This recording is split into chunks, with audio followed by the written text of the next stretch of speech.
Are you making any phone calls while you are dispatching, or are you receiving phone calls at the same, or are you specifically dispatching only? At San Bernardino, there's actually no phone at the primary radio spot.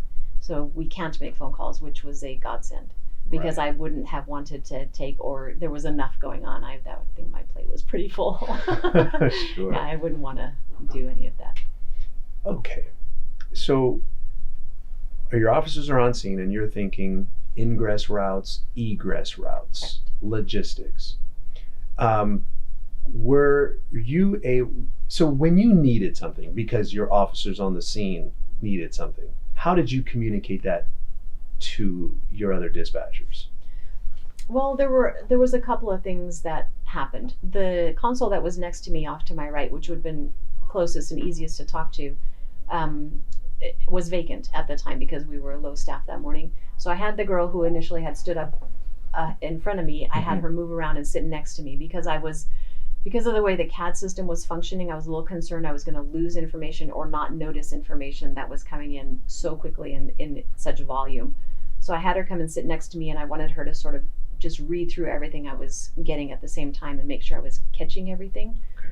And the CAD system was a little bit difficult to manage in that it was hard to pick information out of it and be able to hang on to that information. So I didn't really have any mechanism to be able to grab the basic suspect information, the car information, and I didn't really have anywhere to draw a map or anything. We had a mapping program that was integrated to the system, and it was beautifully run. I mean, I have to say I'm very grateful that the CAD system didn't crash or that it functioned as it should have. Now, for our audience who aren't able to see what you were seeing, can you describe it? Like for me, was it like a Google Earth picture, or was it like a digital, No, like you might see on a MapQuest? it's more like Google Earth in that there are layers that you can pick and choose, and so just with everything the way it should be working, when it's full and all of the layers are chosen, it does look like Google Earth. Okay. Yeah. Okay. It's not live, if that makes a difference. It's not live in that the picture itself is an old image it's an from old image. previous. Okay. Yeah. Okay. So you used the idea of having a dispatcher get up to sit to your left so that you can make eye contact, so that she can, in essence, kind of check your work. Exactly. Or offer suggestions or be that ear when you need something. Yep.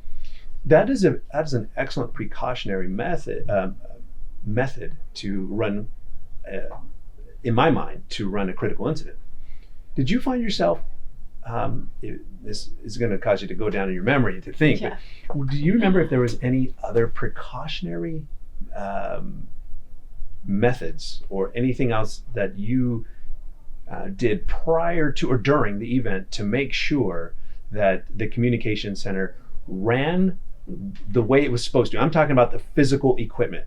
It seems silly now, but I had somebody call the IT division because I knew they were there, and I was concerned, just based on past experience, that the CAD system was going to fail because it was going to be overwhelmed. We had so many other agencies, so many of the officers from inside the department were going out in the field, and to have all of them logged on, Mm-hmm. I didn't know what was going to happen to the system. So I wanted IT present. Mm-hmm. I think if we had, I honestly don't remember if we called the phone company or not because I was concerned about all the incoming lines. I don't remember calling the phone company, but for sure we had IT come running in, and they stood in an office where they had the visual contact with me, and they were just watching the system from a computer in the office. It was extremely helpful, and it was something that I no longer had to worry about, so it was good. And so let's go back to your CAD screen. Now, you said that at times it kind of halted or paused or lagged. And that's just the equipment when it gets overused, or just maybe because it's a little outdated perhaps. But I'm talking in particular to the actual normal function of the CAD screen. Mm-hmm. So if I'm an intake dispatcher and I have information to provide into the call for service, I type in my sentence, hopefully a short sentence, right? Yes, please. And I hit the enter button, and it goes into the call for service. I guess I just need a visual. How many, if you can even remember or know, like, are you able to see like 5 lines at a time, 10 lines, 15 lines? And as it updates, as I hit the enter button, does it automatically bump the information? It does.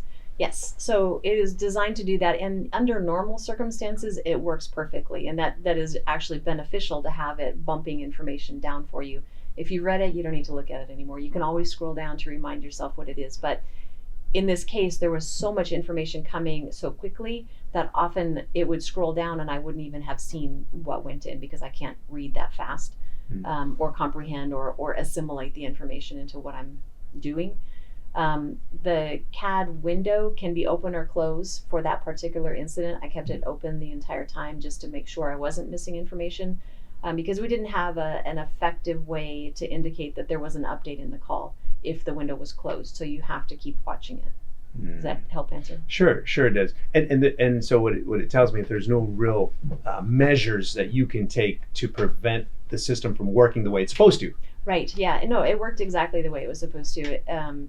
In fact, since that time, the company has upgraded the system, and which we use now here at El Cajon, and it has a way to highlight particular lines of data that go in there. So if you have a description that you want to be highlighted, you just click a button and it's done. So you can easily go back and see what your highlighted pieces of information It are. sounds like the company you work for listened to lessons learned from San Bernardino. Matter of fact, yes. They were actually in within a week of the incident asking, how did the system do? And is there things that we can consider for upgrades of the future? And that was one of my suggestions. There was no way to highlight information. Did you get the $1 million for that idea? No, unfortunately, I did not. But I do get the joy of working with it now and working with it. Yeah, and also too, I'm assuming the dispatchers that you work with, or the ones that were just dispatching in general, I'm sure are very happy to have that upgrade. Yes. And to be thankful for you for that. Well, it wasn't me. It was the company. So it's all good. It's a team thing, you know. No. Well, you don't know these things until. No, that's exactly right. Right. Yeah. You know what's a good question to ask is, prior to this, had you had any actor shooter training? If you did you participate with the field officers when they did actor shooter training? And if so, what was your role? If you didn't, do you know what is the answer? Because I don't know. I've not had any tactical dispatcher training. No, I mean, or any actor shooter training. Active shooter, or any I apologize. incident training? I have been a tactical dispatcher. I'm certified as one, if you will, certifiable, whatever. And so I have worked closely with the San Bernardino's, they call them the MET team, is like a SWAT team. So I understand their function. I understand how they work.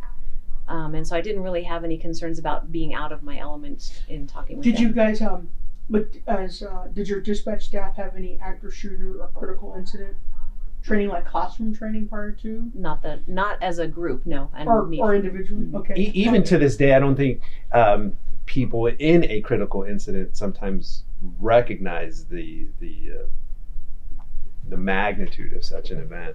No, I don't. I mean, people say, "Oh my God, it was such a huge thing, and you did all this amazing crap." And to me, it's like that was a day in San Bernardino, and the next day is something fresh, and it was like it's just part of the job. When you sign up to do this job, you know that you could go from one extreme to the. I think I told somebody, even might have been you, that the next day the first call I got was a barking dog or a loose dog call. It was an animal control call, which is the bane of my existence, and I was like, oh, so here we go, back to normal. That's just what you sign up for when you decide that you're going to be a dispatcher. You know that there are the extremes.